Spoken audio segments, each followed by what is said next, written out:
Good afternoon, and thank you for joining us for this last lunchtime session of 2021 Orkney International Science Festival online. My name is Matt Vidmar, and it is my pleasure to introduce this special celebratory session marking 25 years of cooperation between Orkney International Science Festival and the Slovenian Science Festival. And we're joined by Dr. Edvard Kobal from Ljubljana for this occasion. Continuing with our international connections, we're also hearing again from Tristan Cameron-Harper, who will tell us more about his travels around Orkney and around the world.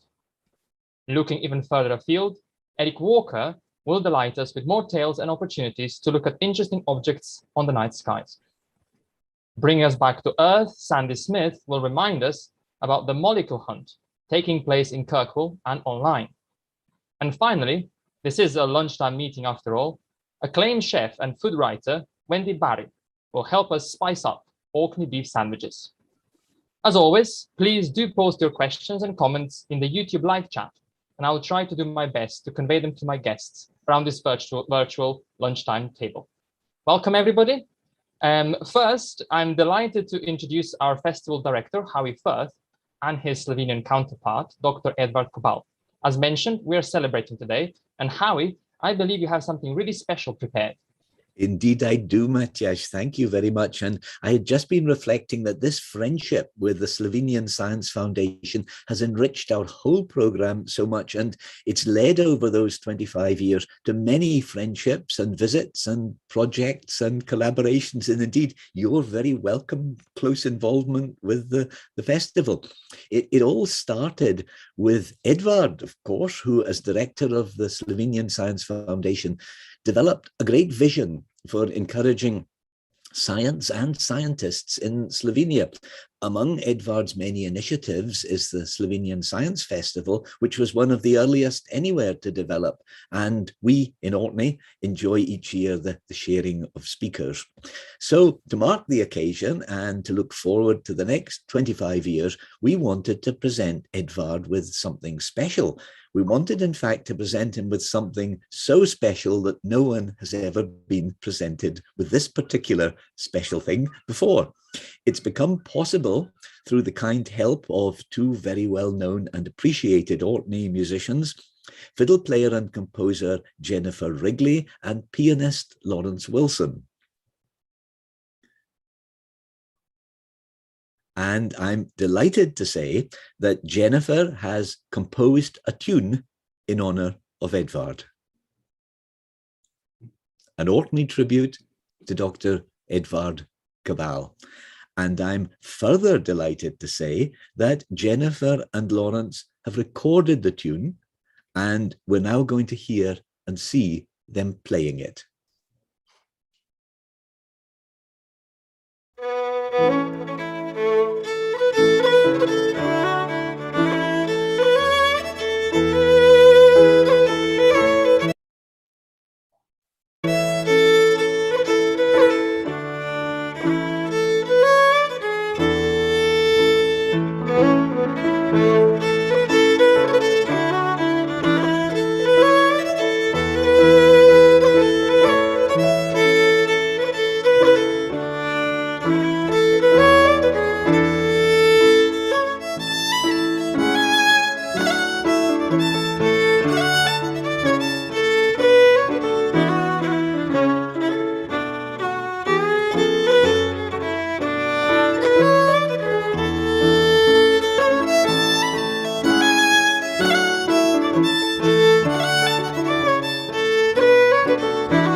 Well, thank you, Howie. Thank you, Edward, and a big thank you to the musicians. I believe Edward perhaps also has a few words to say to mark the occasion.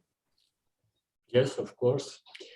Hello to everybody in Scotland again, dear Harry and Matthias and all people from Scotland, especially from Orkney, dear Orcadians. Thank you very much for this very nice gift to me. You know that you now that I am a part of the music too, you know. So because I continue my painting and now I'm music, so I'm becoming a multi-creativity person. Thank you very much, Javi, again for this big surprise. I'm very happy today. You know to do the best gift. And now some words, also my address to the old people. Slovenia is alike the nature with Scotland. We know this. And both parts of Europe are rare and are boutique destination. And you're going to traveling to Orkney or to traveling to Slovenia is this situation very similar. The Slovenians and Scottish people are much alike too. Both nations are fond of getting deeper understanding of their homeland and well at that of the world and enjoy coming to touch with other people and building long life friendships. The two nations also have a similar way to understanding the meaning of cooperation and of course the joy that this cooperation bringing when achievement results. Results are very important here. And lastly, both Slovenians and Scotsmen enjoy sharing knowledge they have to their friends, to the friendly countries, and are delighted by the fact that the world is only a global village, not a city. And of course, becoming friendly place in which joint activities are used to attain not only for a higher degree of creativity, but also to the broader range of achievement that we should all rightful take pride in. Dear Harvey, Nicole, Firth, thank you very much for your tutorship or membership all these 28 years. And of course, thank you very much to Orkney Science Festival and all people who created this festival now in the beginning of the 4th decade of establishment. So enjoy this and continue. And for the end, I wish to say, Vivat Crescat Floreat, Scottish-Slovenian cooperation in science communication in the next 25 years too. Thank you very much. Well, thank you very much, Edward. And since, as mentioned before, I'm sort of an embodiment of the bond between the two people. As a Slovenian living in Scotland, I'm delighted to raise a glass. Well, today it's basically a cup because it's quite early. So, you know, but, okay. You know, I'm sure you can all find something to raise to Edward, to Howie, and to another 25 years and more of close friendship and successful collaboration. Thank you very much. Thank you very much. Well, speaking of international connections, you don't have to look further than my next lunchtime guest, Tristan Cameron-Harper, a professional ice hockey player whose sheer love for the outdoors led him to become a mountaineer and a photographer. We spoke at Saturday's lunch about a small fraction of his recent explorations. Tristan, what delightful sights and insights have you prepared to share with us today? So today I've been exploring a few islands. So right here is I went across to the old man of Wahoy in general, because the last time I was in Orkney, it was really bad weather and I wasn't able to get the views. So I decided to head back over to Hoy and chance my luck, which was it was a nice day, and I headed straight for Rackwick Bay. And in this picture, you'll obviously see the beach there and the bothy, the little stone building there, and in the distance, the cliffs. And what was really fascinating about this trip was the fact that when I went down to the beach, I actually didn't get a chance to walk on it last time. When I was walking on it this time, it's the first place in Scotland I've ever experienced when you walk across the sand, it makes this unique sound. So I was like, what is this called? So I decided to research a little bit, and I believe I found out it's one of 3 beaches in Scotland that actually has got quartz sand. So when you walk across it, it makes a really distinct noise, and it's therapeutic in its own way. So yeah, I just thought I'd share that picture, and it's a really wonderful and beautiful place to explore it in Orkney. Next slide, please. So in this picture is the Old Man of Hoy, which you can walk. It's about a 3-hour walk from Rackwick Bay, and it's a sandwich feature. It's a sand feature formation. It's a beautiful structure, one of the tallest structures in all of Scotland, and yeah, it's just a beautiful place to explore. Next slide. So in this picture is again is the Old Man of Hoy. If you look closely at this picture, about a quarter way up from the base of the structure, you'll see a little blue dot, which is a man climbing, and above him a little bit there's another person climbing. So you can see the grand scale of these people. And being someone might obviously from my background being a mountaineer and climber, one of the biggest things that raises a concern for me, as much as appealing as this is to climb, and being an enthusiastic outdoorsman and really passionate about the environment, is it's a fragile feature, and it's one of these things that I believe in the future that should be protected, because you get a lot of climbers and people going into the outdoors that are climbing on these very fragile structures that are getting damaged by the water and everything throughout the years. And it gets to a point where, when do we say we should prevent these people from not climbing these areas? As it's just something that I'm in a conflict, inner turmoil about myself, because it's someplace, do I climb it or do I not climb it? Because obviously it's so fragile and it's such a beautiful structure to look at. And next slide, please. So this is a Brock in Rousset. I decided to go over to Rousset. It was the first time. And if you get off the ferry, it's about a 4-hour round trip. So it's close to 10 miles there and back. You can walk the Heritage Trail, and just really a beautiful, obviously, Brock. And it's probably one of the most gorgeous structures of Brocks I've seen in Scotland yet. And I'm sure there's obviously a few to discover. And I just wanted to share some imagery and really get a nice panoramic view of it with my drone, so you can really get a detailed eye for what it's all about. Next slide, please. So here's a bird's eye view, and you could imagine obviously people living in this. And if you've had a chance to visit, you can really get in amongst the area, and you can kind of go into the little burrows, and you could really just imagine just going under and sleeping on the ground and really being enclosed in this area and being protected from the outside sources, people trying to invade you coming on the island and whatnot. So it's quite a special place, and it'd be just an amazing experience to see what it was like when it's prime, you know. Next slide, please. So in this one, it's quite interesting. Obviously, it's another one in the Brock, but in the distance, you can see Einhallow Sound, which is the water in the distance there, and it's kind of rough.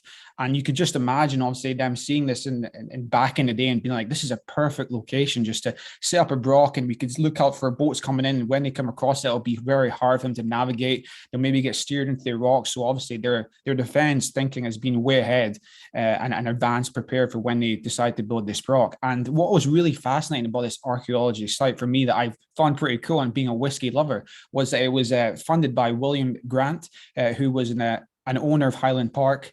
And we're all, obviously, we know our whiskey, we know what Highland Park is. And it's a really cool thing for Highland Park and the whiskey industry to be involved in, and fun things like this, which I believe they should do more of in the future. So yeah, definitely recommend a visit to Hoy and Rousset if you get the chance when you visit Orkney. Thank you, guys. Thank you for my slides. Thank you. That was brilliant, Tristan. I'm really, really excited and a little bit jealous, because of course most of us are stuck in our various places, and we would all love to be on Orkney. Having spent time there, what do you think? What's next? What are you looking to explore in the next few days? Well, what's next? I've really got, well, right now I've got my oatcakes. So I've got an obsession when I come to Orkney with the oatcakes here. And I've really grown to love the bear mill grain here, which is an ancient grain. And I'm going to go to the mill today and meet Ali, the miller, which I talked to him a couple of days ago. So he's packed me a 20-kilogram bag of bear to take back to the mainland so I can make some porridge. And just to learn about this ancient grain and the fact that Orkney is starting to harvest it, and it's getting more popular, and it's so tied in with their ancient genetic code and compared to new structures of the gene. It's an amazing thing to discover. So I'll be exploring that the next day or two here, and just taking a walk and visit to Skara Brae. As promised, we've also opened the live chat to any questions, and one of our viewers, Lee, has first complimented you on great photos, but also was a bit curious as to what kind of drone are you using? Perhaps a Christmas present is in order. I'm using a DJI Mavic Pro, which shoots in 4K, and it's got all the gizmos and gadgets you can need, and it's pretty easy to manage. And yeah, it's definitely a fun toy and to have in your house for sure. Great. Well, thank you again, Tristan, for sharing your exploration with us, and good luck with that amazing amount of oatmeal you've managed to secure. But now we are kind of moving swiftly ahead to, as I said earlier, exploration on an even grander scale. Eric, this, I believe, is your last opportunity at this year's Science Festival to convince our audience to spend some time outdoors themselves and explore the wonders of the night sky. So what is your final recommendation? Well, again, thanks for having me over here. My goodness, hasn't this week passed quickly? Well, today we're going to be looking at the Ash of Yggdrasil. The Old Norse mythology, the Ash of Yggdrasil had its widespread roots with its branches extending all throughout the heavens. Now, of course, if we go on the next slide, what is the Ash of Yggdrasil? We know it as the Milky Way. Next slide. Now, if tonight we were on North Ronaldsay Dark Sky Island and we looked up to the sky, this is what we would see. We would see the Milky Way extending from horizon to horizon. The next slide. This is an overlay which shows you it is absolutely directly overhead. This, in the next month or so, is the best time to go out and look for the Milky Way. You do need dark skies, but it's worth the effort. Next slide. There are many, many constellations that appear to pass through the Milky Way. You can use the Milky Way to actually find the constellations, or you can do it in reverse and use the constellations to find the Milky Way. If we just click through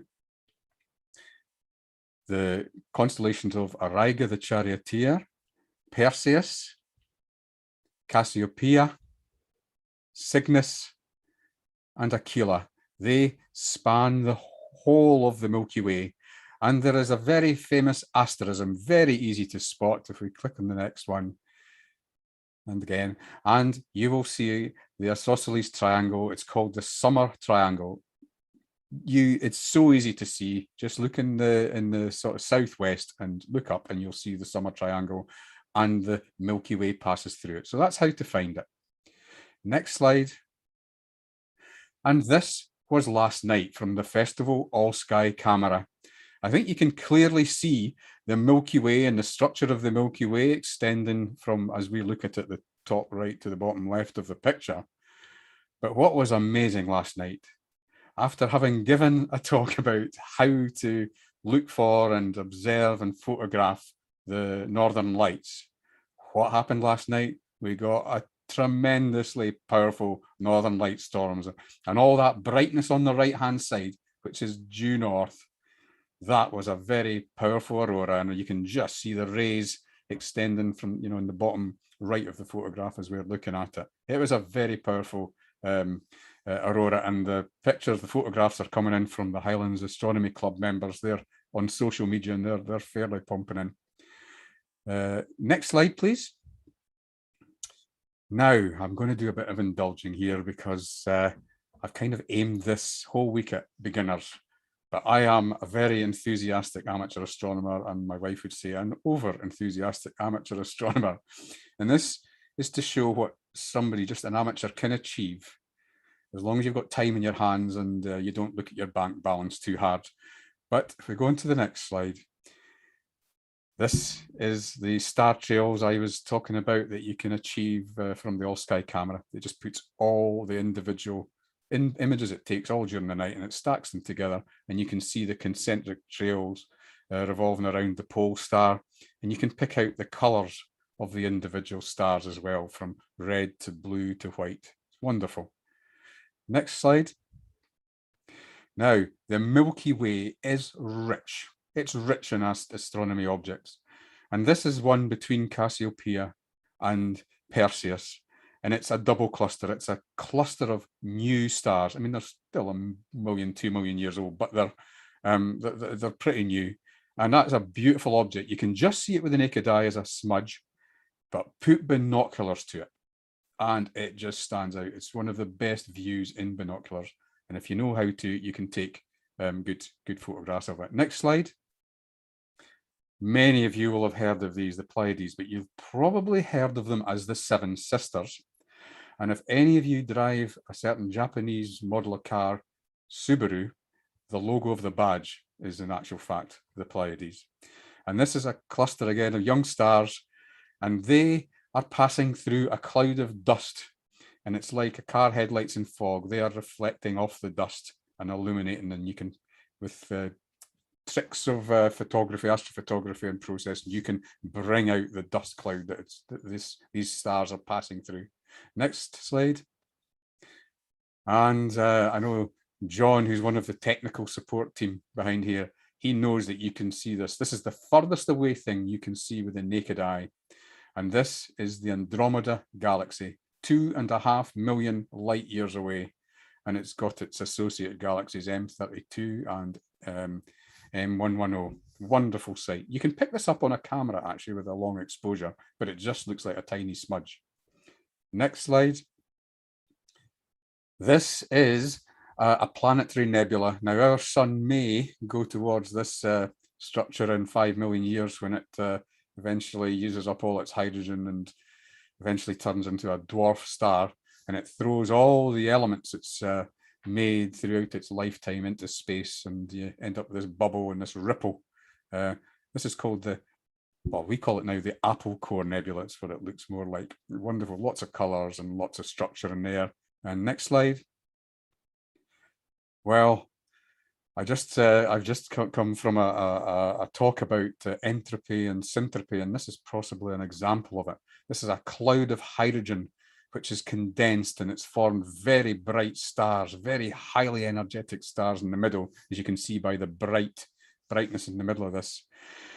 That energy is then pushing the hydrogen gas, and it's condensing and it's forming pillars and structures, and they themselves are then condensing into new stars. So you have entropy and syntropy creation all at the same time. If we go to the next one, this is the Sol Nebula. That was the Heart Nebula before. The Sol Nebula is right next to it, and it's doing the same thing. The hydrogen gas is condensing and forming new, bright, highly energetic stars, which in turn is pushing the clouds of hydrogen gas together, and they are forming dense lumps of hydrogen, and they're again bursting into new star life. Next one. The Rosette Nebula in Monoceros, that's the unicorn. It's again doing the same thing. The new stars are pushing out masses of energy, which is creating this like hole in the middle of the rosette. And you can see all the new star life in the pale areas starting to burst into life. It's wonderful. And next slide. When winter appears, and it's not that far away, and you look at the 3 belt stars in the constellation of Orion, you can nowadays pick up the Horsehead Nebula from equipment in your back garden. Just 10, 15 years ago, this would have been university level equipment and cameras and processing that you needed to do. But now enthusiastic amateurs can do this from their back garden. So Matt, I think I'll go to the last slide, but that's my week over. I just want to thank everyone so much for watching over the past week. It's been a great pleasure, and I hope to see everyone next year, but face to face in the flesh. Thank you very much. Indeed, thank you, Eric. I mean, your talks have inspired a lot of people to look more into astrophotography and into the night skies. And I also believe there's some questions and comments on the chat, the YouTube chat, that you might want to have a look at later. I'm afraid we don't really have time to take any, so I'll just wrap this up by saying, well, thank you so much again for sharing these wonderful insights and pictures of the night skies. And I wish us all some good clear night skies this autumn and winter, which of course in Scotland, you know, it's a hit or miss. But anyways, if you are in Kirkwall in particular, good weather might also help you get along the molecule hunt, as every year. This year again was set by Sandy Smith. So Sandy is joining us today, and my question is quite simple. How is the hunt going? Particularly because I hear there's some overwhelming public response that led to it being extended this year. Thank you for that introduction, Matthias. And welcome all here this afternoon. I'm glad you're listening in. I want to give you a little bit of a summary on what's happening this year. The original plan had been to wrap up and finalize now and draw, but in fact, we're extending it a little bit. We have met a few challenges. but we've also had a bit of positive feedback. Next slide, please. They say confession is good for the soul, so I'm going to do some good for my soul. I have to start by confessing that one of my models that I built has actually got one too many carbon atoms in it. The picture on my collection of all the molecules is correct. It's got 6 carbon atoms in adipic acid. The model I sent to the shop, unfortunately, has 7 carbon atoms. And it has added a little bit of confusion to some people and made it a little more challenging. But fortunately, the entries I've received so far, most people have sort of recognized this and realized it's been a slip and actually identified the right thing. Next slide, please. One of the other interesting challenges is this one. If you can look closely, it says, do not sell. This is because this molecule is actually on display in a charity shop. And if you don't label it carefully, anything in the charity shop is liable to be sold. And I would like my molecule back at the end of the day. So that's one of the other challenges we meet, depending on which businesses are involved. Next slide, please. So as I say, the results are, due to demand, it has been decided to extend the deadline and will go on till midnight on Sunday. And some of the images, just to help you along, have actually been taken from the shops as photos and put onto the bid website. So you'll find a few of them in there just to make life a little bit easier for you. Next slide, please. Finally, I'd like to wrap up again by thanking all the people who've supported me in this endeavour. Graham Jones of Keele University for providing the resources. Philip Spiring of Mollymod for providing the prize. The Kirkwall Bid, who have provided no end of support and helped me out in lots of ways and made the much easier to present the summary of what's going on, the entry form, the details, the links to the businesses, etc. I mustn't forget the 20 Kirkwall businesses who have always been very supportive, and the Orkney Science Festival, particularly Howie and all his colleagues who support me. And finally, I want to thank you all for listening. Thanks, Matthews. Thank you so much, Sandy. And as mentioned, you can still enter into the competition. Just to remind everybody, the details are on the Bid Kirkwall website, as well as on the Orkney International Science Festival website. I think there's links to that site. So thank you again for your outstanding contribution. We had a little chat just before we came on air. 13 years running, and I'm looking forward to many molecule hunts to come. But now I am starting to get a little bit peckish. So I'm even more excited to bring on our final guest for today, acclaimed chef and food writer Wendy Barrie, who, among other things, produces the famous Scottish food guide. Today's lunch, as mentioned in the program, is Orkney beef sandwiches. But I believe that Wendy has some advice on how some forage extras can make them especially tasty. Is that right? Hello there, and lovely to be back virtually on Orkney. Looking forward to visiting. We're not actually having beef today. We've got some Orkney borery simmering away for later. But for all you fabulous Orkney beef people, it's maybe a bit too late in the day to suggest the marinades, but that could be for next time. You can spice it up when you're cooking it. And if you're feeling like letting somebody else do all the hard work, there are even specialists on Orkney that will take some of that labour for you. You've got your lovely foraged Orkney wines with wild berries, a lovely marinade for beef, and the foraging ingredients from the Orkney vinegar, another lovely marinade. So you can spice it up at the beginning with that. Another thing to add to your beef for cooking is a pesto. And we make all our own pesto here. So you need the garlic leaves, which I'm sure are somewhere on Orkney, I'm sure. And the classic Italian, of course, would have pine nuts and basil, but we can have our ransom leaves, we can have wild hazelnuts. You maybe don't have your rapeseed oil on Orkney, but you do have the wonderful Westry Wife cheese. So you can make your own spectacular pesto. So there's absolutely no excuses. And of course, lovely wild herbs at that stage as well, such as marjoram. But if you're at the sandwich stage now, you can spice it up with some lovely leaves. You don't need any of those supermarket things in bags. You can have sorrel, nasturtium, more garden, sweet Sicily. And for your butter, with of course Orkney butter, spice up your butter with some juniper. That is really nice. If you've got any juniper trees on Orkney, I do not know, somebody will tell me, but juniper butter is lovely. And of course, I don't know what bread you're using, but Karen's Orkney sourdough is amazing for your sandwiches, or some Westray cat crackers with the bear, which Tristan mentioned earlier, the bear crackers. So really, there is no excuse for not having the most amazing sarnies in Orkney. Thank you for having me. Thank you so much, Wendy. And of course, that now has me completely famished. So I've only noticed it's gone quarter past, so we better close off now, and we can all actually go and have a bite to eat. However, just a reminder to our audience not to forget to come back after lunch. There is plenty more festival activity today. At 2 o'clock, we'll hear from Professor Ford Doolittle. He argues that it might be more appropriate to speak of the web of life rather than the more commonly known tree of life in a special lecture for Orkney International Science Festival called The Tree of Life Uprooted. As always, all details you'll find in the online festival program. Continuing after, in the series of lectures celebrating the Year of Scotland's Coast and Waters, Dr. Neil Bannis of Strathclyde University will explain how bowhead whales travel thousands of miles every spring to feed off the rich plankton of Greenland. So this is, again, a slight lunchtime link there, whales going off to Greenland to enjoy particularly juicy plankton.